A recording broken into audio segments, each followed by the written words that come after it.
it was a cannabis raid, a cannabis farm raid. And they were using, the ICE agents were using tear gas, and this professor had, one of the tear gas canisters landed near a protester in a wheelchair. And so this professor had the audacity to try to run to the aid of this handicapped protester, and at that point he was abducted.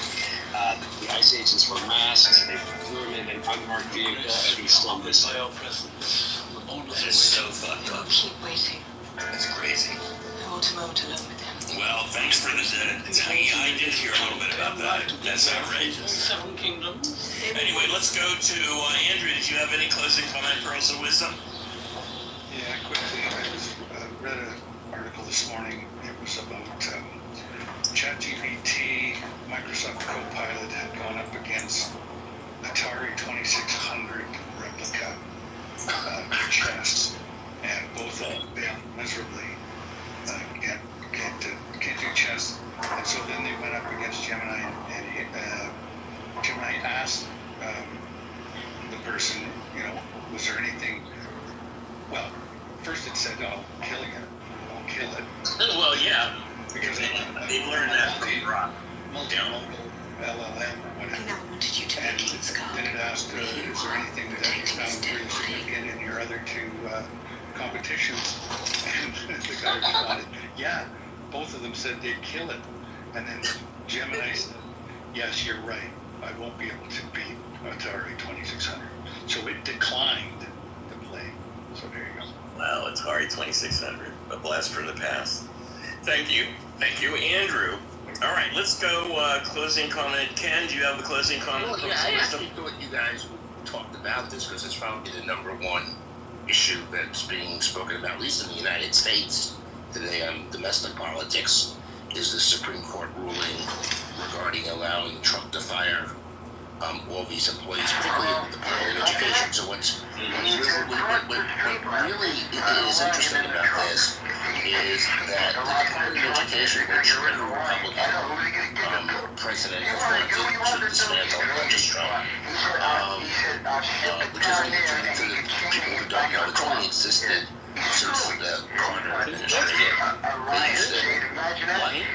What? Was it started during Nixon? Nixon started No, it was under Carter. It was under Carter. It was, and to be very blunt about it, it was Jimmy Carter's payoff to the NEA. That's what that was. Okay? But it used to be part of something called HEW, which was Health, Education, and Welfare. Most of HEW is now HHS, so now education's separate, right? So he's not technically allowed to actually close down the department because it was created by Congress. So he didn't do that. Okay, they're going to leave us. There's a Secretary of Education, Linda McMahon. There's a skeleton staff there. But there is no, in the congressional authorization, it never said how many employees do you have to have, okay? Or do you have to actually service student loans, or did you move the servicing of student loans to the Small Business Administration, which Linda McMahon actually used to run under Trump's first term? And that's what they're doing, okay?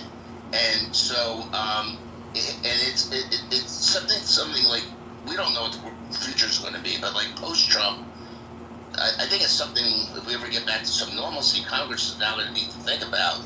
If a president could effectively dismantle an executive agency created by Congress by firing 90% of its employees, okay, and reallocating some to other whatever. Does Congress need, when they created a department, to put in more stipulations about how it gets funded, and what could be cut and what can't be cut, without their permission? Because he's essentially dismantled the Department of Education without actually legally dismantling it. And then that was actually the point of Sotomayor's dissent, okay, in the report, okay? So, and that was like one of the bigger stories that was circulating in U.S. media today, and that's, I did have a question though I think it was Stephanie mentioned Italy's relation with Russia. Italy is like themselves. Forget about what NATO's doing as its entity. Italy's a member of NATO.